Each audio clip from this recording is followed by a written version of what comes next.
Assalamualaikum students, how are you all? Hope you all are fine. Now let's start our today's topic, which is respiration in plants. Plants के अंदर respiration का process. पहले हमने photosynthesis की है, अब हम रेस्पायरेशन करेंगे। रेस्पायरेशन का प्रोसेस जो है ये फोटोसिंथेसिस के बिल्कुल ऑपोजिट प्रोसेस है। मींस के फोटोसिंथेसिस के जो रिएक्टेंट्स होते हैं वो रेस्पायरेशन के प्रोडक्ट्स हैं, और जो फोटोसिंथेसिस के प्रोडक्ट्स हैं वो रेस्पायरेशन के रिएक्टेंट्स हैं। अब यहाँ पे रेस्पायरेशन को डिफाइन उन्होंने ऐसे किया हुआ है, respiration is defined as the process during which glucose means food react with oxygen to produce carbon dioxide, water and energy required for survival of life.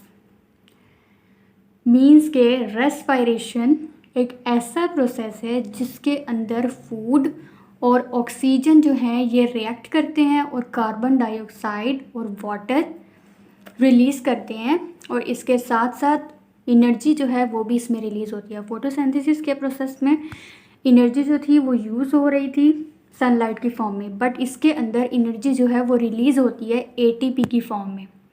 ATP जो है कंपाउंड है जो एनर्जी को रिलीज़ करता है।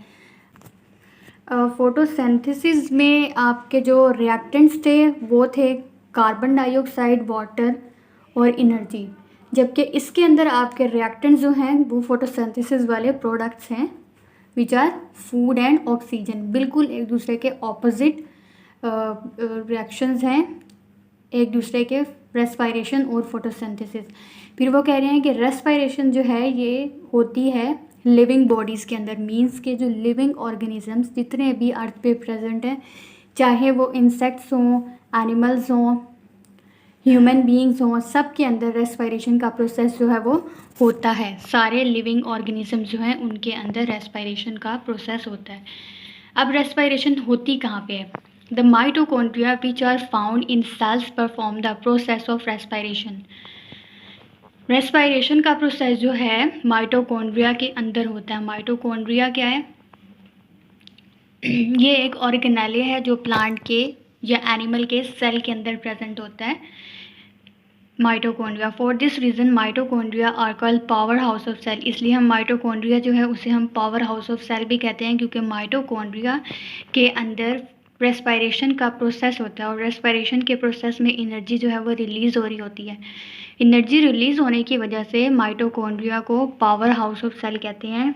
Power house of cell mean energy producing cell. That means कि ये energy जो है वो रिलीज़ करता है। मीन्स के एनर्जी की प्रोडक्शन जो है वो माइटोकॉन्ड्रिया के अंदर होती है। माइटोकॉन्ड्रिया जो है ये पावर हाउस है सेल का, एनर्जी प्रोड्यूसिंग ऑर्गेनेले है सेल का। नेक्स्ट इन्होंने इम्पॉर्टेंस बताई हुई है आपको। इम्पॉर्टेंस क्या है रेस्पायरेशन की? Respiration is the only process which provide energy in usable form by living things.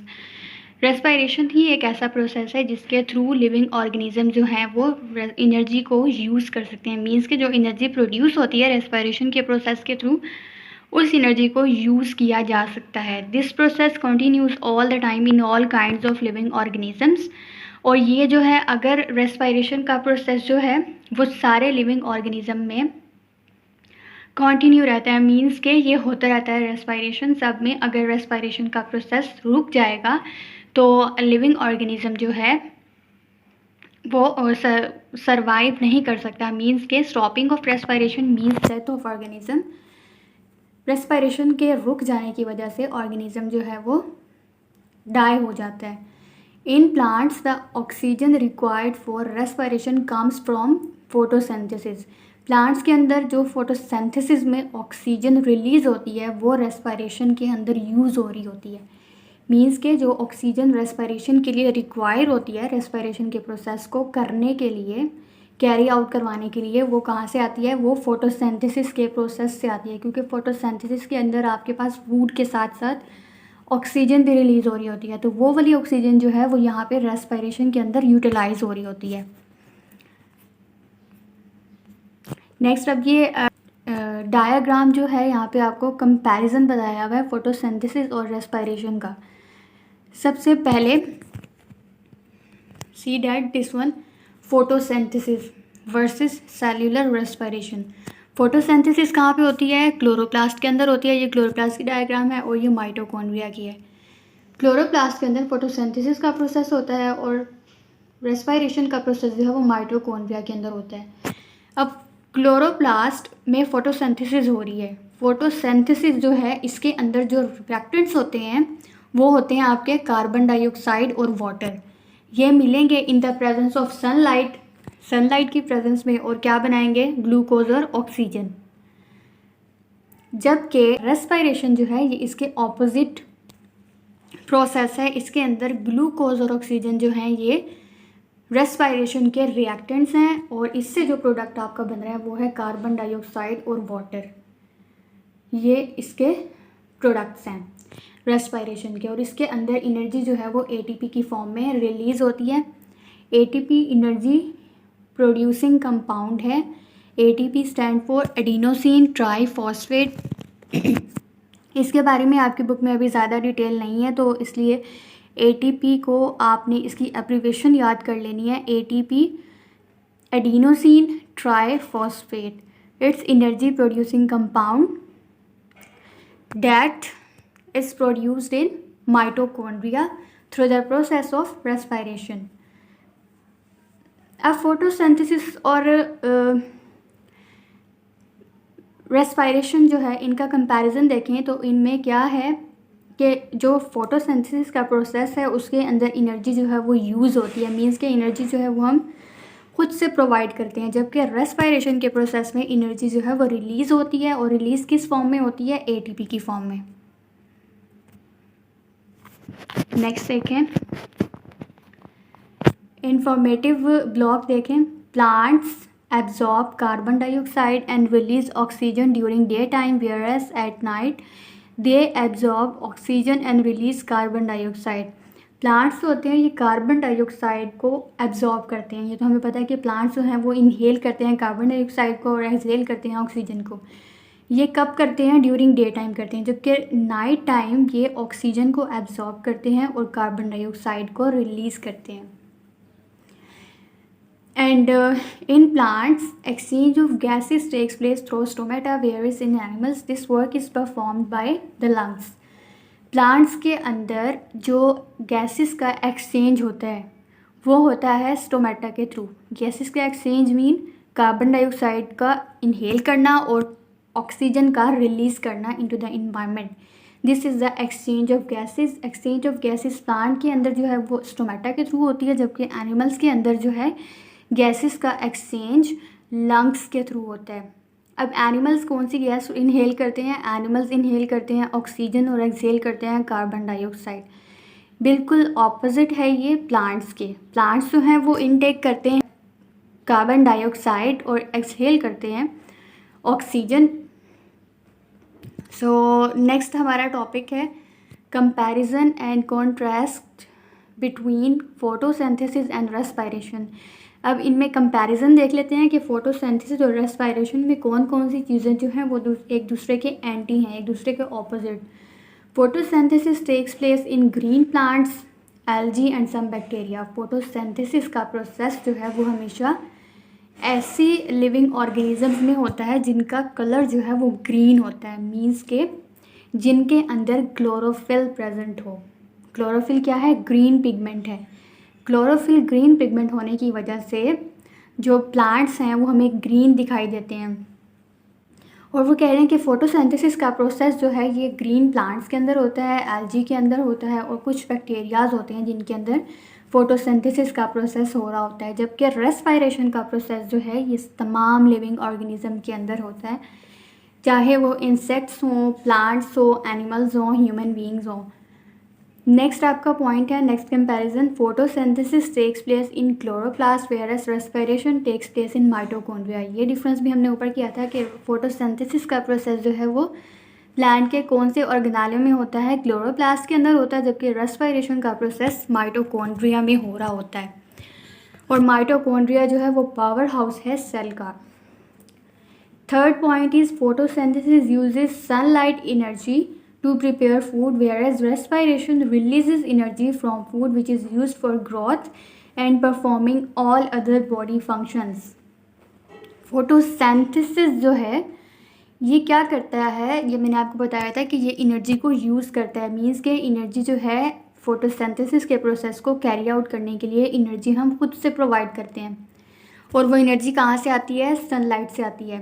Sunlight जो है वो एनर्जी प्रोवाइड करेगा फोटोसिंथेसिस के प्रोसेस के लिए, और फिर इस प्रोसेस के थ्रू प्लांट जो है वो फूड को प्रिपेयर करता है। जबकि रेस्पिरेशन में क्या होता है? रेस्पिरेशन में इसका ऑपोजिट हो रहा होता है, क्योंकि रेस्पिरेशन का प्रोसेस जो है वो तमाम लिविंग ऑर्गेनिज्म के अंदर हो रहा होता है, चाहे वो प्लांट्स हो, एनिमल्स हों, इंसेक्ट्स हों।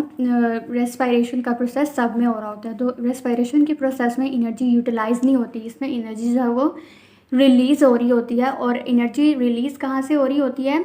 फूड से रिलीज़ हो रही होती है, क्योंकि फोटोसिंथेसिस के प्रोसेस में फूड बन रहा होता है और रेस्पिरेशन के प्रोसेस में फूड जो होता है उसकी ब्रेक डाउन होती है। फूड की ब्रेक डाउन होगी तो एनर्जी जो है वो रिलीज़ होगी, और वो एनर्जी जो है वो फिर यूटिलाइज होती है ग्रोथ के लिए, और तमाम जो बॉडी के फंक्शंस हो रहे होते हैं वो परफॉर्म कराने के लिए ये एनर्जी जो है उसका इस्तेमाल होता है। फोर्थ कंपैरिजन जो है इन दोनों में ये है कि the products made during photosynthesis, glucose and oxygen, are the reactants of respiration. यहाँ पे वो बता रहे हैं कि जो फोटोसिंथेसिस के प्रोडक्ट्स होते हैं, जो फोटोसिंथेसिस के अंदर आपकी चीज़ बनती है, क्या चीज़ बनती है? फूड बनती है और ऑक्सीजन रिलीज़ होती है। फूड किस फॉर्म में बनती है? ग्लूकोज की फॉर्म में। तो ग्लूकोज और ऑक्सीजन जो हैं वो फोटोसिंथेसिस के अंदर बनते हैं। फोटोसिंथेसिस के क्या हैं? प्रोडक्ट्स हैं। जबकि ये फोटोसिंथेसिस के प्रोडक्ट्स जो हैं रेस्पिरेशन के क्या हैं? रिएक्टेंट्स हैं। रेस्पिरेशन में एज अ रिएक्टेंट काम करेंगे वो, और फोटोसिंथेसिस के अंदर ग्लूकोज और ऑक्सीजन जो हैं ये प्रोडक्ट्स हैं। Products of respiration, carbon dioxide and waters are the reactants of photosynthesis. अब यही चीज़ उसकी ऑपोजिट आ गई कि रेस्पिरेशन के जो प्रोडक्ट हैं वो फोटोसिंथेसिस के रिएक्टेंट्स हैं। रेस्पिरेशन के आपके जो प्रोडक्ट्स होते हैं वो होते हैं कार्बन डाइऑक्साइड और वाटर, जो कि फोटोसिंथेसिस के रिएक्टेंट्स हैं। फिर उसके बाद ट्रांसपायरेशन का प्रोसेस देख लेते हैं। अच्छा, एक इवेपोरेशन का प्रोसेस होता है जिसका मतलब है removal of water in form of vapours from any surface. Evaporation is the process in which water evaporate या water converts into vapors from any surface.